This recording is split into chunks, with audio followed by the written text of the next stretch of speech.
दैनिक Chhattisgarh channel देखना शुरू कर चुके हैं आप और छत्तीसगढ़ प्रदेश की आज की तमाम सभी महत्वपूर्ण बड़ी खबरों की शुरुआत जय जोहार और नमस्कार के साथ। बड़ी खबर कांकेर से, जहां पटाखे के घर में भीषण आग लग गई, जहां मकान और दुकान पूरी तरीके से जलकर खाक हो गए और इसकी वजह से 10 सिलेंडर्स में ब्लास्ट हुआ है।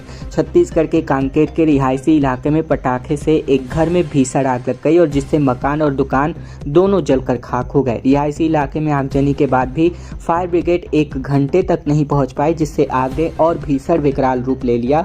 घटना कांकेर के कोतवाली थाना क्षेत्र की है। वहीं जानकारी के अनुसार कांकेर के सुभाष वार्ड निवासी चैम्बर ऑफ कॉमर्स कांकेर के सदस्य सुनील पटेल के निवास के सामने रॉकेट पटाखे जलाए जा रहे थे, जिससे एक रॉकेट ने मकान से लगी बर्तन दुकान में घुस गया। कई सारे पटाखे जलने के कारण दुकान पर किसी की नजर नहीं गई और आग दुकान में पूरी तरह फैल गई। हालांकि अच्छी बात यह है कि सभी लोग सुरक्षित हैं।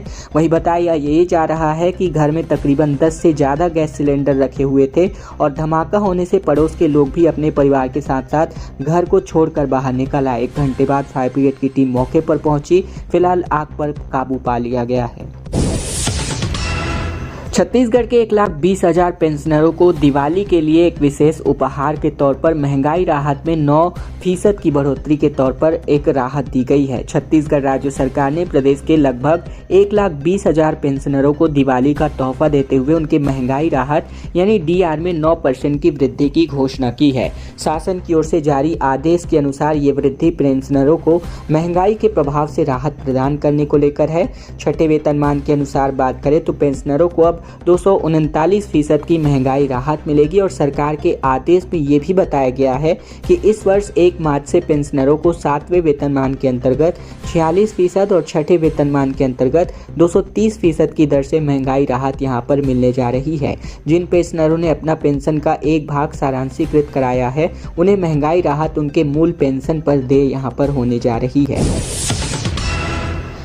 14 तारीख से धान खरीदी होनी है। सहकारी समिति के कर्मचारी 4 नवंबर से अनिश्चितकालीन हड़ताल पर हैं। दरअसल बात करें तो प्रदेश भर के तकरीबन 2058 सहकारी समिति में कार्यरत तकरीबन 13,000 कर्मचारियों ने अपने 3 सूत्री मांगों को लेकर 4 नवंबर से अनिश्चितकालीन हड़ताल करने का ऐलान किया है। मध्य प्रदेश की तर्ज पर छत्तीसगढ़ में भी प्रत्येक समिति को प्रतिवर्ष 3-3 लाख रुपए प्रबंधकीय अनुदान राशि प्रदान करने, सेवा नियम 2018 में आंशिक संशोधन करते हुए पुनरीक्षित वेतनमान लागू करने और समर्थन मूल्य पर धान खरीदी वर्ष 2023-24 में धान संग्रहण के बाद हुई संपूर्ण सूखत को मान्य करते आगामी वर्ष के लिए धान खरीदी नीति में 16.9% की सूखत मान्य करने का प्रावधान करने की मांग की गई है। वहीं राज्य शासन द्वारा प्रदेश भर में तकरीबन 14 नवंबर से समर्थन मूल्य पर धान खरीदी प्रारंभ करने की तैयारी है। ऐसे में छत्तीसगढ़ सहकारी समिति कर्मचारी महासंघ के आह्वान पर प्रदेश भर की तकरीबन सहकारी समिति के 13,000 कर्मचारियों ने अपनी 3 सूत्री मांगों को लेकर शासन के खिलाफ मोर्चा खोल दिया है।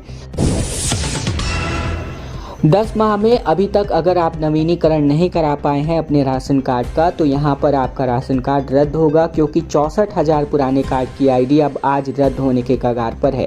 रायपुर जिले में उचित मूल्य की दुकान के तकरीबन 64,000 कार्ड धारकों के पुराने कार्ड की आईडी अब आज से यानी 1 नवंबर से रद्द हो जाएगी, क्योंकि इन कार्ड धारकों ने अब तक अपने कार्ड का नवीनीकरण नहीं कराया है। नवीनीकरण की प्रक्रिया एक बार फिर से शुरू होगी, जिसके बाद इन छूटे कार्ड धारकों को तब तक ही पुराने कार्ड पर राशन मिल पाएगा जब तक उनकी आईडी ऑनलाइन सॉफ्टवेयर में ब्लॉक नहीं हो जाती है। विभागीय सूत्रों की माने तो पुराने कार्ड धारकों की आईडी आगामी दिनों में कभी भी ब्लॉक हो सकती है, क्योंकि नए वर्ष में पुराने कार्ड पर प्रतिबंध लगाए जाने के संकेत मिल रहे हैं। इस संबंध में विभागीय कार्यालयों में भी अब चर्चाएं होने लगी है। यही कारण है कि नवीनीकरण का काम भी 31 अक्टूबर के बाद पूर्ण रूप से बंद किया जा रहा है। राज्य में भाजपा सरकार बनने के बाद पुराना राशन कार्ड को नया लुक देते हुए इसे बदलने की प्रक्रिया जनवरी 2024 से जारी है और इसके अंतर्गत समस्त कार्ड धारकों को नया कार्ड प्राप्त करने के लिए नवीनीकरण करना अनिवार्य है। लेकिन 10 माह बीतने के बाद भी अब तक तकरीबन जिले के एकमात्र, अगर हम बात करें रायपुर जिले की, तो 64,000 कार्ड धारकों ने अब तक नवीनीकरण अपना नहीं कराया है और शासन की ओर से कई बार नवीनीकरण कराने की तारीखों में वृद्धि की गई है। अंतिम बार 15 अगस्त को नवीनीकरण की तारीख को आगे बढ़ा गया है। उसके अंतर्गत राशन कार्ड धारकों को 31 अक्टूबर अक्टूबर तक नवीनीकरण कराना था और अभी तक शासन ने इसके डेट को एक्सटेंड करने को लेकर कोई भी नोटिफिकेशन जारी नहीं किया है। यानी कि अब हम मान के चल रहे हैं कि ये आखिरी तारीख थी और अब इसके बाद अब राशन कार्डों के रद्द होने का सिलसिला जारी होगा। मोतियाबिंद ऑपरेशन में गड़बड़ी के मामले को लेकर अब दिल्ली से टीम पहुंची हुई है जांच करने, जहां एक्सपर्ट्स ने कहा कि 14 लोग एक बार फिर से देख सकते हैं, ये संभावनाएं हैं। जबरन सर्जरी के सवाल पर स्वास्थ्य मंत्री ने कहा कि इसकी जांच अवश्य होगी। छत्तीसगढ़ के दंतेवाड़ा जिले के बुजुर्ग आदिवासियों की जबरन सर्जरी के मामले में अब जाँच होने जा रही है, ये कहना है छत्तीसगढ़ स्वास्थ्य मंत्री श्याम बिहारी जायसवाल का। वहीं मरीजों की जाँच करने दिल्ली से भी टीम पहुँची हुई है। दिल्ली से एक्सपर्ट्स का कहना है कि करीबन 14 मरीजों की आंखों की रोशनी एक बार फिर से आ सकती है। दंतेवाड़ा में आंखों की गलत सर्जरी के मामले में रिपोर्ट दिखाई गई थी, जहां बुजुर्ग आदिवासियों के परिजनों ने बताया था कि उन्हें बिना जानकारी दिए जबरन आंखों की सर्जरी कर दी गई और इसके बाद 17 मरीजों की आंखों की स्थिति खराब हो गई है। और अब हालात ये हैं कि सभी का गंभीर हालात में रायपुर के अंबेडकर अस्पताल में इलाज चल रहा है। ऐसे में अगर हम बात करें तो यहाँ पर जो है 2 लोगों को बर्खास्त करने की बात जो है जायसवाल ने की है। साथ ही बात करें तो 22 अक्टूबर का ये मामला है, जहां जिला अस्पताल में 20 से ज़्यादा लोगों का आंखों का सर्जरी किया गया था, जिनमें से तकरीबन 17 लोगों की आंखों की रोशनी चली गई थी। और अब दिल्ली के एक्सपर्ट्स की टीम ने 14 लोगों की आंखों की रोशनी वापस होने को लेकर संभावनाएं व्यक्त की हैं। रायगढ़ में हाथियों ने 39 किसानों की फसलों को रौंद दिया। 45 हाथियों के दल ने उत्पात मचाया हुआ है। वन विभाग लगातार नुकसान का आकलन करने में व्यस्त है। छत्तीसगढ़ के रायगढ़ में बीती रात को हाथियों ने धान की फसल को रौंद दिया। गरगोड़ा रेंज में 45 हाथियों की मौजूदगी है। किसानों की फसल को नुकसान पहुंचा रहे हैं। वन विभाग की टीम भी नुकसान का आकलन कर रही है। बीती रात को समारूमा के जंगल में तकरीबन 45 हाथियों का झुंड निकलकर ग्रामीणों के खेतों तक पहुंच गया।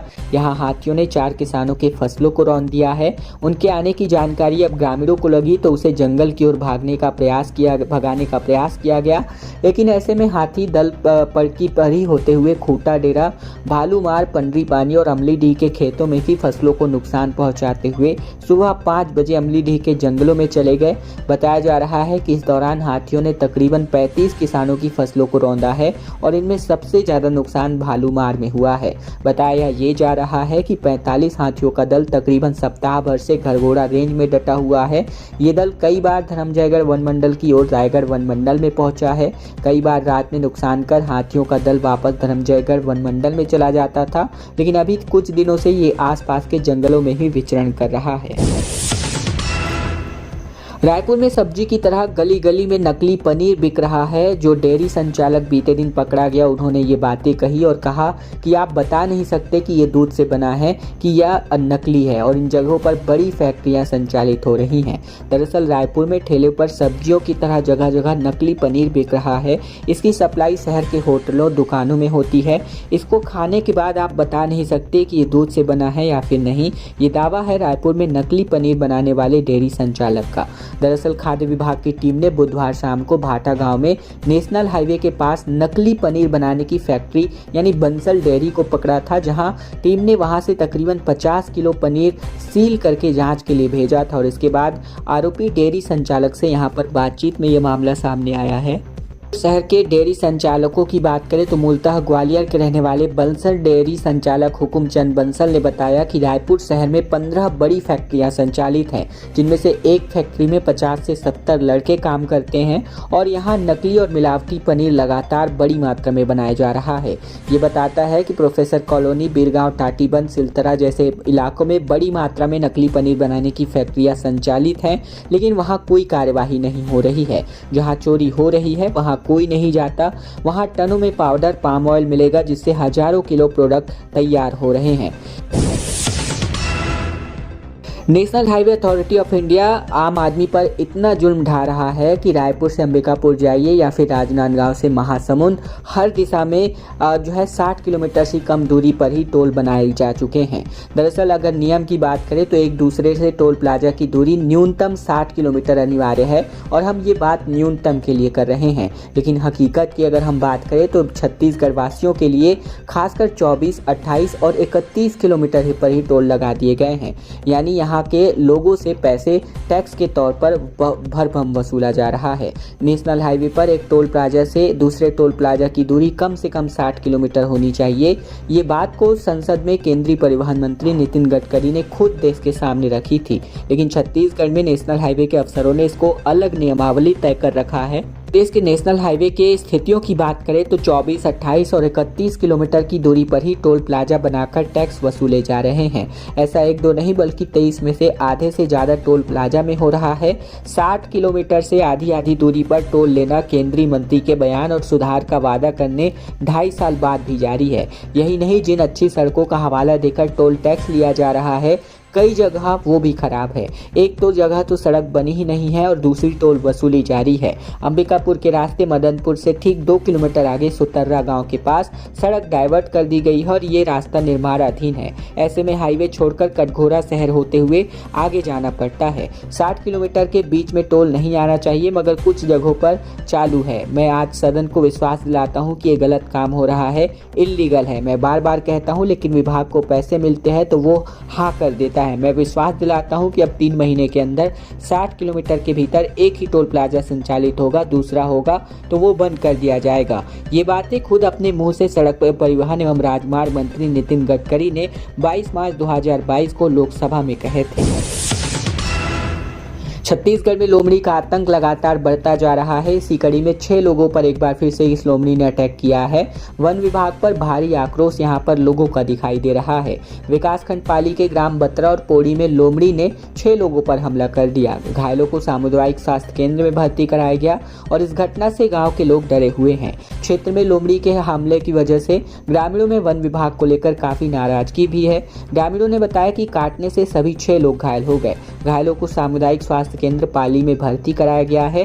पूरी निवासी गीताबाई जंगल की ओर गई हुई थी, जहां इसी दौरान लोमड़ी ने हमला कर इसको घायल कर दिया। वहीं अगर 3 लोगों की बात करें तो जिसमें एक बुजुर्ग और 2 बच्चे भी शामिल हैं।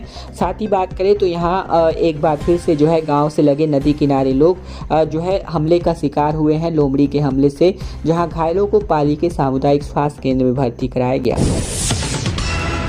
छत्तीसगढ़ कांग्रेस में अभी कोई भी बदलाव नहीं होंगे। बैज ने नई टीम की जो लिस्ट है उसकी घोषणा कर दी थी, जो कि अब प्रदेश में अध्यक्ष ने कहा कि उपचुनाव पार्टी की पहली प्राथमिकता होगी। छत्तीसगढ़ में अगर हम कांग्रेस के बदलाव की प्रक्रियाओं की बात करें तो एक बार फिर से ये टल गया है। अगस्त से संगठन में बदलाव की चर्चाओं के बीच अब अक्टूबर अंत तक बदलाव पूरी तरीके से फाइनल माना जा रहा था। में बदलाव की प्रक्रिया उपचुनाव के नतीजों के बाद ही होगी। प्रदेश अध्यक्ष दीपक बैज ने कहा कि उपचुनाव पार्टी की पहली प्राथमिकता है। बैज ने आगे कहा कि नियुक्तियों की प्रक्रिया चल रही है, अभी हमारा ध्यान उपचुनावों पर है। हमें चुनाव लड़ना है और चुनाव जीतना भी है। जल्द ही नियुक्तियां कर दी जाएंगी। वहीं पीसीसी चीफ के करीबी लोगों ने पूरी सूची को तैयार किया है। सरकार का बड़ा ऐलान, उद्योग लगाने के लिए 300 करोड़ रुपए तक का अनुदान छत्तीसगढ़ की सरकार नई औद्योगिक नीति के अंतर्गत दे सकती है।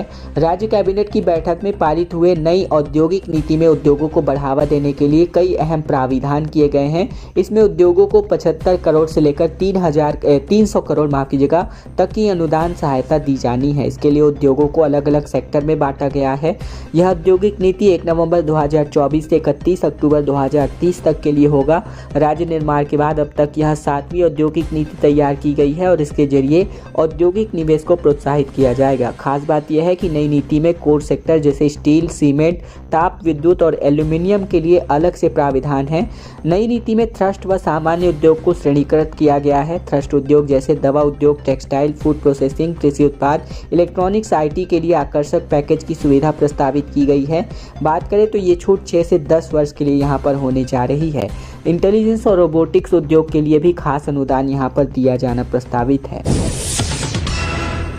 गौरेला पिंडरा मरवाही में पहली बार जिला पंचायत चुनाव होने जा रहा है, जिसके लिए दावा आपत्ति मंगाए गए हैं और अगले साल तक चुनाव होना संभव है। गौरेला पिंडरा मरवाही में साल 2020 में नए जिले के रूप में अस्तित्व में आया, जिसके बाद से ये पहली बार है जब जिले में पहली बार जिला पंचायत के चुनाव होंगे। चुनाव के लिए कलेक्टर लीना मंडावी ने 8 नवंबर तक दावा आपत्तियां मंगाई हैं। जिले में जिला पंचायत की जगह DRDA पदस्थ कर काम करवाया जा रहा था। साथ ही दावा आपत्ति के बाद जिला पंचायत क्षेत्रों का आरक्षण जारी जारी होगा। सब कुछ सही रहा तो संभावना है कि अगले साल जनवरी-फरवरी महीने में होने वाले त्रिस्तरीय पंचायत चुनाव और नगरीय निकाय चुनावों के साथ ही इस गौरेला पिंडरा मरवाही पंचायत का भी चुनाव यहां पर हो जाए। 25 कांग्रेसियों के खिलाफ एफआईआर दर्ज हो चुका है, जहां पर आरोप लगाए गए हैं। सरगुजा कांग्रेस अध्यक्ष समेत कुल 25 कांग्रेसियों के खिलाफ एफआईआर दर्ज कर दिया गया है। दरअसल खस्ता हाल सड़क को लेकर नागरिकों सहित कांग्रेसियों ने चक्का जाम किया था। अंबिकापुर प्रतापपुर मार्ग सरगांव में खराब सड़क को लेकर 22 अक्टूबर को ये प्रदर्शन हुआ था। मुताबिक ये बात सामने आ रही है कि किशुनगर निवासी अभिषेक माली की शिकायत पर गांधीनगर पुलिस में कांग्रेसी पदाधिकारी और कार्यकर्ताओं के खिलाफ मामला दर्ज किया गया था। पुलिस के मुताबिक सभी के खिलाफ धारा 126(2) और 191(2) के अंतर्गत मामला दर्ज किया गया है। इधर कांग्रेस जिला अध्यक्ष राकेश गुप्ता ने एफआईआर को लेकर कहा कि सत्ता में बैठी भाजपा से कोई भी सरकार मनोबल तोड़ने जैसी एफआईआर जैसी हरकत करे ताकि उनके खिलाफ आंदोलन न हो। विपक्ष की आवाज बनकर जो जिम्मेदारी दी गई है उसे पूरा करेंगे। आगे भी जनता के साथ खड़े होकर उनकी समस्याओं को लेकर आंदोलन करेंगे। ये बातें कांग्रेस की ओर से कही गई।